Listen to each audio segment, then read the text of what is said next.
gonna do anything in this life, I don't care what it is, if you're gonna do something, it helps if you've already got somebody that knows how to do it so that they can kind of teach you, help take the learning curve and straighten it out a bit. Today I've got Doug Markham. He is the communications manager for TWRA, and he tells me he knows how to catch red ear sunfish, commonly called shellcracker. Turn left, and the destination is on your right.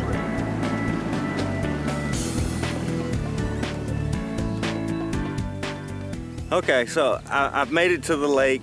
I've got my good friend here, Doug, who's going to show me how to catch shellcracker. Is that right? I hope so. Shellcracker, red ear sunfish. We're gonna catch something, but we're going after red ear sunfish, and it ought to be a good day.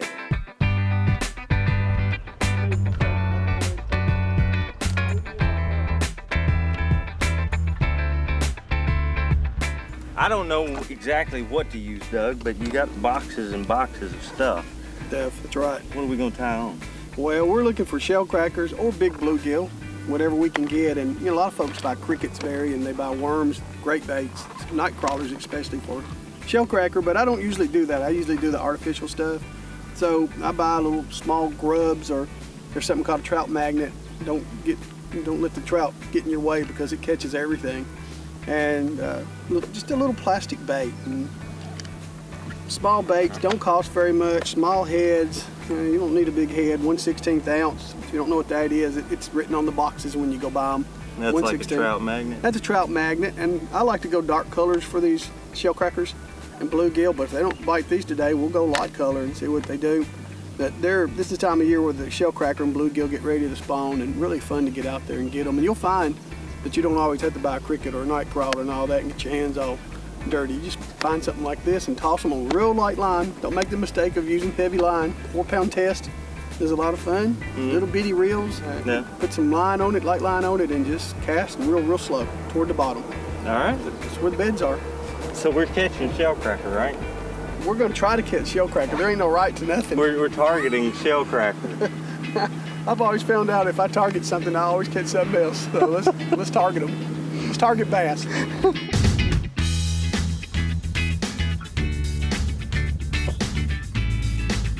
Decent. I think it might be a crappie.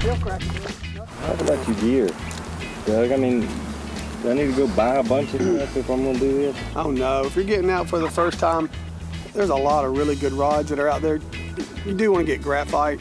Just get you a small reel, and again, light line. And then the graphite's light in your hands. It's a lot of fun. You need if you read on the pole itself, it'll say medium or heavy or medium light. You want to get probably a medium light to a light if you're just going to go after these little fish.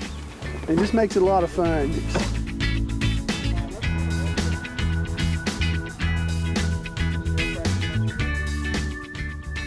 We're experimenting, trying to find out if they want to bite today with us slowly dragging it on the bottom, or if they're wanting to bite under a bobber. I've seen some days you can catch them one way and not the other.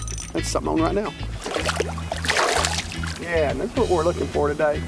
We kind of got to look at this spot. When you find a shellcracker, it doesn't always happen, but they like to bed together, and they often bed in really small areas. Sometimes right next to bluegill, and oftentimes they start before bluegill.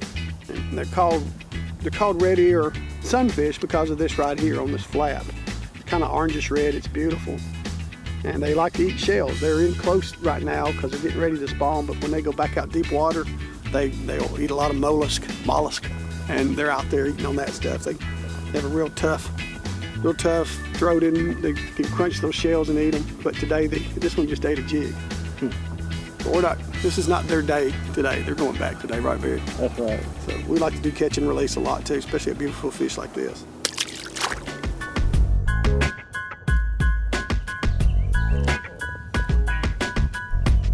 Time of day play into anything with shellcracker? The what?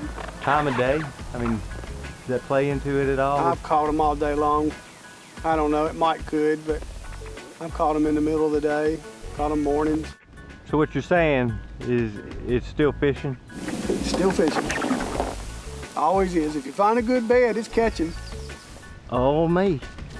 What you got there? Little bass, little bass. You can get all that in-between stuff sometimes. That's fun.